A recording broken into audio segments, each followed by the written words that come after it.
Hello dear students, April 10ಗೆ second PUC exam 1 result announce ಆಗಿದೆ ಅಲ್ವಾ. ನೀವೆಲ್ಲರೂ ಕೂಡ ತುಂಬ ಚೆನ್ನಾಗಿರುವಂಥ ರಿಸಲ್ಟನ್ನು ತೊಗೊಂಡಿದ್ದೀರಿ ಅಂತ ಅನ್ಕೋತೀನಿ. ಒಳ್ಳೆಯ ಅಂಕಗಳನ್ನು ಸ್ಕೋರ್ ಮಾಡಿರುವಂಥ ಪ್ರತಿಯೊಬ್ಬರಿಗೂ ಕೂಡ ಕಂಗ್ರ್ಯಾಚುಲೇಷನ್ಸ್. ನಿಮ್ಮ ಓವರ್ ಆಲ್ ಸ್ಕೋರನ್ನು ಹಾಗೆ ಅಕೌಂಟೆನ್ಸಿಯಲ್ಲಿ ಮಾಡಿರುವಂಥ ಸ್ಕೋರನ್ನು ಇಲ್ಲಿ ಕಮೆಂಟ್ ಬಾಕ್ಸಲ್ಲಿ ತಿಳಿಸೋದಕ್ಕೆ ಮರಿಬೇಡಿ. ಹಾಗೆ ಮಾರ್ಕ್ಸ್ ಚೆನ್ನಾಗಿ ಬಂದಿಲ್ಲ ಅಂತ ದಯವಿಟ್ಟು ಬೇಜಾರು ಮಾಡ್ಕೋಬೇಡಿ. ಯಾಕಂದರೆ ಅಂಥವರಿಗೋಸ್ಕರನೇ ಈ ಸಲ ಹೊಸದೊಂದು ಚಾನ್ಸನ್ನು ಅವಕಾಶವನ್ನು ಕೊಡ್ತಾ ಇದ್ದಾರೆ PU ಬೋರ್ಡಿಂದ. ಅದ್ರ ಬಗ್ಗೆ ನಾವಿವತ್ತು ತಿಳ್ಕೊಳ್ಳೋಣ. ಹಾಗೆಯೇ ಕೆಲವರಲ್ಲಿ ರಿಸಲ್ಟ್ ಬಗ್ಗೆ ಬಹಳಷ್ಟು ಅಸಮಾಧಾನ ಇದೆ ಅಥವಾ ಕೆಲವರಿಗೆ ಕನ್ಫ್ಯೂಷನ್ಸ್ ಇದೆ. NC ಅಂತ ಬಂದಿದೆ, ಅದಕ್ಕೆ ಏನು ಮಾಡಬೇಕು, ಅಥವಾ ಎಗ್ಸ್ ಅಂತ ಬಂದಿದೆ ನನ್ನ ರಿಸಲ್ಟಲ್ಲಿ, ಅದಕ್ಕೆ ಏನು ಮಾಡಬೇಕು, ಈ ರೀತಿಯ ಗೊಂದಲಗಳು ಬಹಳಷ್ಟು ಜನರಲ್ಲಿವೆ. ಇನ್ನು ಕೆಲವರಿಗೆ ಮಾರ್ಕ್ಸ್ಗಳು ಕಡಿಮೆ ಬಂದಿರುತ್ತೆ, ಅಂಥವರು ರಿವ್ಯಾಲ್ಯೂಯೇಷನ್ಗೆ ಹಾಕಬೇಕಾ ಅಥವಾ ಎಕ್ಸಾಮ್ 2 ಅನ್ನು ಬರಿಬೇಕಾ, ಎಕ್ಸಾಮ್ 3ಯಲ್ಲಿ ಬರಿಬೇಕಾ, ಎಕ್ಸಾಮ್ 2 ಬರೆದು ಅಥವಾ ಎಕ್ಸಾಮ್ 3 ಬರೆದು ಅದರಲ್ಲಿ ನಮ್ಮ ಮಾರ್ಕ್ಸ್ ಕಡಿಮೆ ಬಂದುಬಿಟ್ರೆ ಏನು ಮಾಡಬೇಕು, ಅಥವಾ ಇಂಪ್ರೂವ್ಮೆಂಟ್ಗೋಸ್ಕರ ನೆಕ್ಸ್ಟ್ ಎಕ್ಸಾಮ್ ಬರೆದುಬಿಟ್ರೆ ನಮ್ಮ ಮಾರ್ಕ್ಸ್ ಕಾರ್ಡಲ್ಲಿ ಏನಾದರೂ ರಿಪೀಟೆಡ್ ಅಂತ ಬಂದುಬಿಟ್ರೆ ಏನು ಮಾಡೋದು, ಹಾಗೆ ಈ ಎಕ್ಸಾಮಿಗೆ ಅಬ್ಸೆಂಟ್ ಇದ್ದರೆ ನೆಕ್ಸ್ಟ್ ಎಕ್ಸಾಮ್ ಬರಿಬೋದಾ, ಫೇಲ್ ಆದವರು ಬರಿಬೇಕಾ. ಸೊ ಇದೆಲ್ಲ ಕನ್ಫ್ಯೂಷನ್ಗಳು ನಿಮ್ಮಲ್ಲಿ ಬಹಳಷ್ಟು ಜನರಿಗೆ ಇರುತ್ತೆ. ಅದನ್ನು ಕ್ಲಿಯರ್ ಮಾಡೋದಕ್ಕೋಸ್ಕರ ಇವತ್ತಿನ ವಿಡಿಯೋ. ರಿಸಲ್ಟಲ್ಲಿ ನಾನ್ ಕಂಪ್ಲೀಟೆಡ್ ಅಥವಾ NC ಅಂತ ಬಂದಿದ್ದರೆ ಏನು ಮಾಡಬೇಕು, ಎಕ್ಸ್ ಅಂತ ಬಂದಿದ್ದರೆ ಏನು ಮಾಡಬೇಕು, ಅಥವಾ ರಿವ್ಯಾಲ್ಯೂಯೇಷನ್ ಹಾಕೋದು ಹೇಗೆ, ಹಾಗೆ ಎಕ್ಸಾಮ್ 1 ಎಕ್ಸಾಮ್ 2 ಬರೆಯೋದು ಹೇಗೆ, ಫೀಸ್ ಎಷ್ಟು, ಇದೆಲ್ಲದರ ಇಂಚಿಂಚು ಮಾಹಿತಿಯನ್ನು ನಾನಿವತ್ತು ನಿಮಗೆ ನೀಡಲಿಕ್ಕಿದ್ದೇನೆ. ಹಾಗಾಗಿ ವಿಡಿಯೋನ ಸ್ಕಿಪ್ ಮಾಡ್ದೇನೆ ಪೂರ್ತಿಯಾಗಿ ನೋಡಿ, ಇನ್ಫಾರ್ಮೇಷನನ್ನು ಸರಿಯಾಗಿ ತಿಳ್ಕೊಳ್ಳಿ. ತಡ ಮಾಡ್ದೇನೆ ಇದೆಲ್ಲ ಮಾಹಿತಿಗಳನ್ನು ತಿಳ್ಕೊಳ್ತಾ ಹೋಗೋಣ. And welcome back to accountancy easy learn. ಅಕೌಂಟೆನ್ಸಿಯನ್ನು ಈಸಿಯಾಗಿ ಕಲಿಯೋದಕ್ಕೆ ನಮ್ಮ ಚಾನಲನ್ನು ಸಬ್ಸ್ಕ್ರೈಬ್ ಮಾಡೋದಕ್ಕೆ ಮರಿಬೇಡಿ. ಮೊದಲಿಗೆ ಈ ರಿಸಲ್ಟಲ್ಲಿ NC ಅಂತ ಯಾಕೆ ಬರುತ್ತೆ ಅಥವಾ ಎಕ್ಸ್ ಅಂತ ಯಾಕೆ ಬರುತ್ತೆ ಅನ್ನೋದನ್ನು ತಿಳ್ಕೊಳ್ಳೋಣ. ನೋಡಿ, NC ಅಂದರೆ ನಾನ್ ಕಂಪ್ಲೀಟ್ ಅಂತ. ನಾನ್ ಕಂಪ್ಲೀಟ್ ಅಂದರೆ ನಿಮ್ಮದು ಫೇಲ್ ಆಗಿದ್ರೆ, ಫಸ್ಟ್ ಎಕ್ಸಾಮಲ್ಲಿ ಫೇಲ್ ಆಗಿದ್ರೆ ಈ ರೀತಿಯಾಗಿ ಅವರು ರಿಸಲ್ಟನ್ನು ಕೊಡ್ತಾರೆ, ನಾನ್ ಕಂಪ್ಲೀಟ್ ಅಂತ ಇರುತ್ತೆ. ಆ್ಯಂಡ್ ಯಾವುದೇ ಒಂದು ಸಬ್ಜೆಕ್ಟ್ ಎದುರುಗಡೆ NC ಅಂತ ಕೊಟ್ಟಿರ್ತಾರೆ ಅಂದರೆ ಅದು ನಾನ್ ಕಂಪ್ಲೀಟ್ ಇದೆ ಅಥವಾ ನೀವು ಆ ಸಬ್ಜೆಕ್ಟನ್ನು ಮತ್ತೆ ಕಟ್ಟಬೇಕು ಅಂತ ಅರ್ಥ. ಹಾಗೆ ಎಕ್ಸ್ ಅಂದರೆ ಎಕ್ಸೆಂಪ್ಟೆಡ್ ಅಂತ ಅರ್ಥ. ಸೊ ಎಕ್ಸೆಂಪ್ಟೆಡ್ ಯಾವಾಗ ಆಗುತ್ತೆ ಅಂತ ನಾನು ನೆಕ್ಸ್ಟ್ ಹೇಳ್ತೀನಿ. ಹಾಗೆ AA ಅಂದರೆ ಅಬ್ಸೆಂಟ್ ಅಂತ, ಅಂದರೆ ನೀವು ಎನ್ರೋಲ್ ಮಾಡಿದ್ದೀರಿ ಎಕ್ಸಾಮ್ 1ಗೆ ಅಥವಾ ರಿಜಿಸ್ಟರ್ ಮಾಡಿರ್ತೀರಿ ಬಟ್ ಅಬ್ಸೆಂಟ್ ಆಗಿರ್ತೀರಿ ಅಂದರೆ AA ಅಂತ ರಿಸಲ್ಟಲ್ಲಿ ಬರುತ್ತೆ, ನೀವು ಅದನ್ನು ಮತ್ತೆ ಕಟ್ಬೋದು. ಆಯಿತಾ? ಈಗ ಎಕ್ಸೆಂಪ್ಟೆಡ್ ಅಂದರೆ ಏನು ಅನ್ನೋದನ್ನು ಅರ್ಥ ಮಾಡ್ಕೊಳ್ಳೋಣ.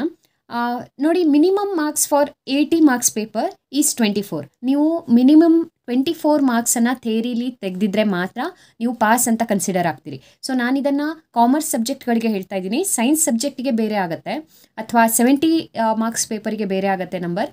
ಬಟ್ ಇದು 80 ಮಾರ್ಕ್ಸಿನ ಯಾವುದೇ ಪೇಪರ್ಗಳಿಗೆ 24ಅನ್ನು ನೀವು ಮಿನಿಮಮ್ ತೆಗೆದಿರಲೇಬೇಕು, ಅಂದರೆ ಮಾತ್ರ ನೀವು ಪಾಸ್ ಅಂತ ಕನ್ಸಿಡರ್ ಆಗ್ತೀರಿ.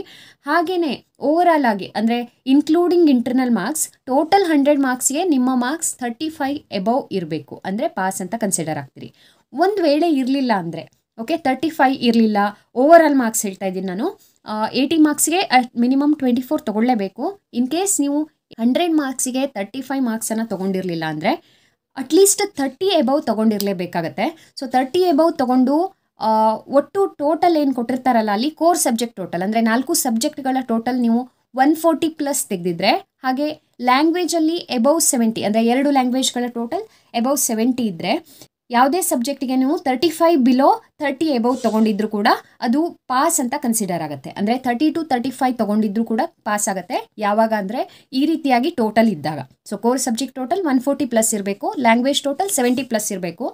ಹಾಗೆಯೇ ನಿಮ್ಮ ಮಾರ್ಕ್ಸ್ ಎಲ್ಲ ಒಂದು ಸಬ್ಜೆಕ್ಟ್ಗಳಲ್ಲಿ 30+ ಇರಬೇಕು. 30 ಬಿಲೋ ಇದ್ದರೆ ಫೇಲ್ ಅಂತ ಕನ್ಸಿಡರ್ ಆಗುತ್ತೆ, 30 ಎಬವ್ ಇದ್ದರೆ ಪಾಸ್ ಆಗಿರ್ತೀರಿ. ಈ ರೀತಿಯಾಗಿ ಇದ್ದಾಗ ನಾವು ಅದಕ್ಕೆ ಎಕ್ಸೆಂಪ್ಟೆಡ್ ಅಂತ ಹೇಳಿ ಕರಿತೀವಿ. ಅಂದರೆ ನಿಮ್ಮ ಟೋಟಲ್ 140 ರೀಚ್ ಆಗಿದೆ, 70 ರೀಚ್ ಆಗಿದೆ ಅಂದಾಗ ಯಾವುದಾದ್ರೂ ಸಬ್ಜೆಕ್ಟಿಗೆ 30 ಎಬವ್ 35 ಬಿಲೋ ಬಂದಿದ್ರೆ ಆ ಸಬ್ಜೆಕ್ಟ್ ಎಕ್ಸೆಂಪ್ಟ್ ಆಗುತ್ತೆ. ಹಾಗಾಗಿ ನಿಮಗೆ ಅದ್ರ ಮುಂದ್ಗಡೆ ಎಕ್ಸ್ ಅನ್ನುವಂಥ ಮಾರ್ಕ್ ಹಾಕಿ ಎಕ್ಸೆಂಪ್ಟೆಡ್ ಅಂತ ಹೇಳಿ ಕೊಟ್ಟಿರ್ತಾರೆ. ಆಯಿತಾ? ಅಂದರೆ ನೀವು ಮತ್ತೆ ಎಕ್ಸಾಮನ್ನು ಬರೆಯೋ ನೆಸೆಸಿಟಿ ಇರಲ್ಲ, ನೀವು ಪಾಸ್ ಅಂತ ಕನ್ಸಿಡರ್ ಆಗ್ತೀರಿ.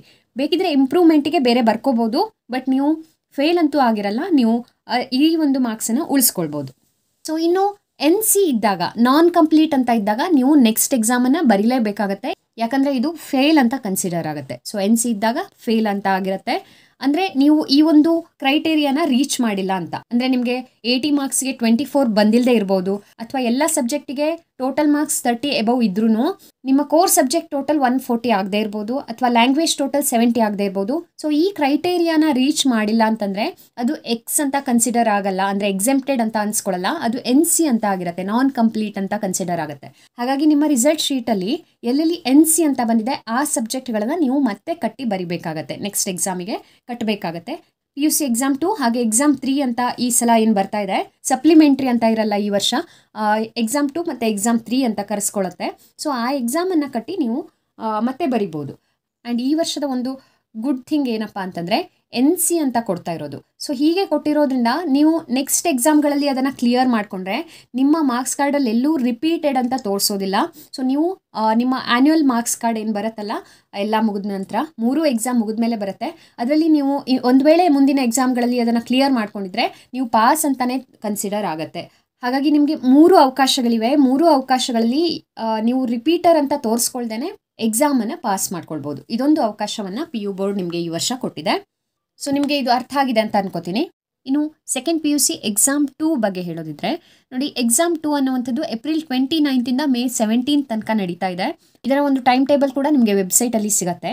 ಇದನ್ನು ಯಾರ್ಯಾರು ಕಟ್ಬೋದಪ್ಪ ಅಂದರೆ ಒಂದು ಫೇಲ್ಡ್ ಸ್ಟೂಡೆಂಟ್ಸ್, ಆಗಲೇ ಹೇಳಿದ್ನಲ್ಲ NC ಅಂತ ಯಾರೆಲ್ಲ ರಿಸಲ್ಟ್ ಶೀಟಲ್ಲಿ ಬಂದಿದೆ ಅವರು ಕಟ್ಟಬೇಕಾಗತ್ತೆ. ಹಾಗೆ ಅಬ್ಸೆಂಟೀಸ್ ಅಂತ ಯಾರಿದ್ದೀರಿ, ಸೊ ಯಾವುದೋ ಒಂದು ಕಾರಣಕ್ಕೆ ಅಬ್ಸೆಂಟ್ ಆಗಿರ್ತೀರಿ ಅಂಥವರು ಕಟ್ಬೋದು. ಹಾಗೆ ಯಾರೆಲ್ಲ ಮಾರ್ಕ್ಸ್ ಸ್ಯಾಟಿಸ್ಫ್ಯಾಕ್ಷನ್ ಆಗಿಲ್ಲ, ಅಂದರೆ ಯಾವುದೋ ಒಂದು ಸಬ್ಜೆಕ್ಟಲ್ಲಿ ನಿಮಗೆ ಮಾರ್ಕ್ಸ್ ಕಡಿಮೆ ಬಂದಿದೆ, ಸ್ಯಾಟಿಸ್ಫ್ಯಾಕ್ಷನ್ ಇಲ್ಲ ಅಂತಂದರೆ ಅವರು ಕೂಡ ಇಂಪ್ರೂವ್ಮೆಂಟ್ಸಿಗೋಸ್ಕರ ನೀವು ಎಕ್ಸಾಮನ್ನು ಕಟ್ಬೋದು. ಸೊ ಈ 3 ಕೆಟಗರಿ ಸ್ಟೂಡೆಂಟ್ಸ್ಗಳು ಎಕ್ಸಾಮನ್ನು ಕಟ್ಬೋದಾಗಿರುತ್ತೆ.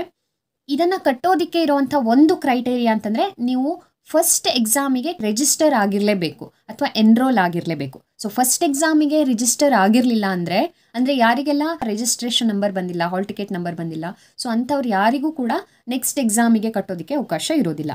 ಹಾಗಾಗಿ ನೀವು ಒಂದು ವೇಳೆ ಫಸ್ಟ್ ಎಕ್ಸಾಮಿಗೆ ಕಟ್ಟಿದ್ದಿದ್ರೆ, ಇನ್ ಕೇಸ್ ನೀವು ಅಬ್ಸೆಂಟ್ ಆಗಿದ್ರೂ ಕೂಡ, ಆ ಒಂದು ಎಕ್ಸಾಮ್ಗೆ ಅಬ್ಸೆಂಟ್ ಆಗಿದ್ರೂ ಕೂಡ ಈ ಒಂದು ಸೆಕೆಂಡ್ ಎಕ್ಸಾಮನ್ನು ನೀವು ಬರಿಬೋದಾಗಿರುತ್ತೆ.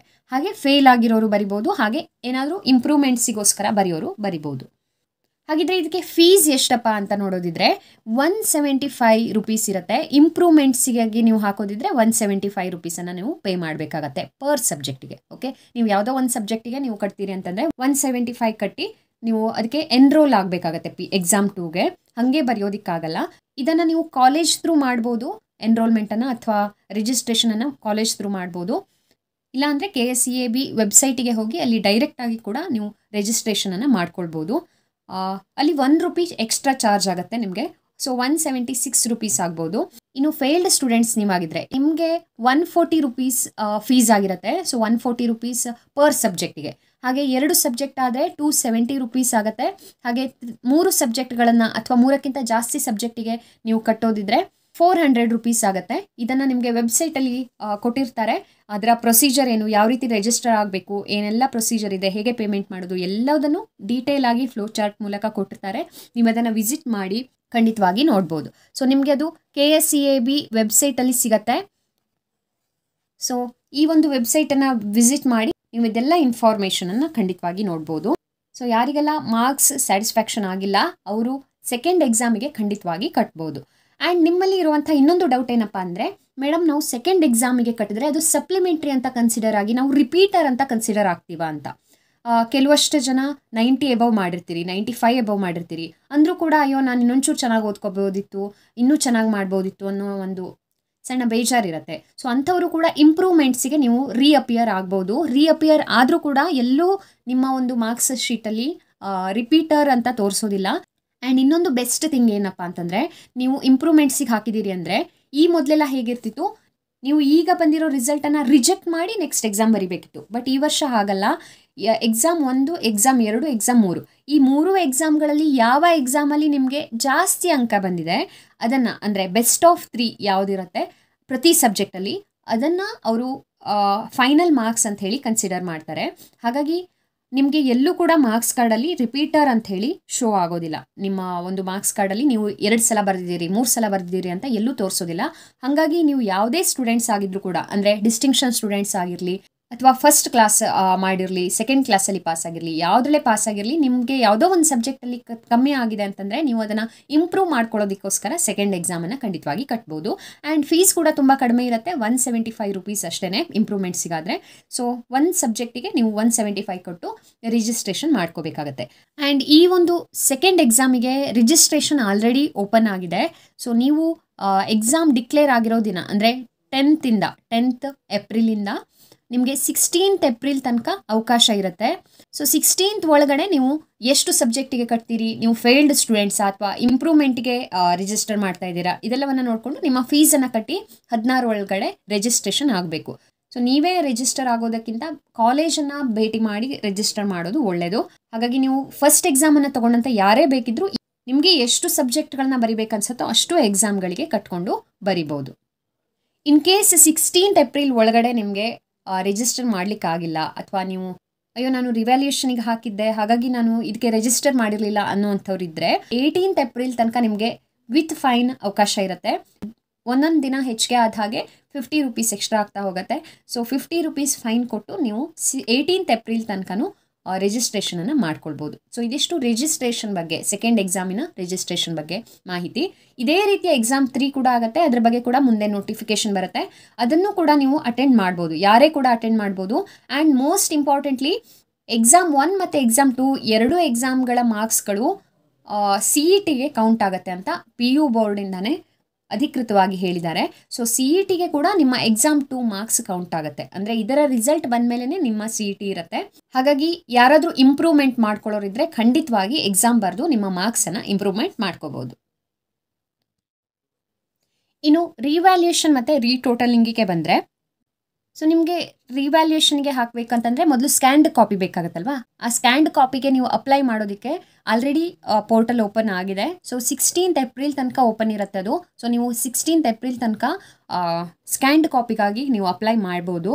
ಹಾಗೆ ಅದನ್ನು ಡೌನ್ಲೋಡ್ ಮಾಡೋದಕ್ಕೆ 14th ಏಪ್ರಿಲಿಂದ 19th ತನಕ ಅವಕಾಶ ಕೊಡ್ತಾರೆ.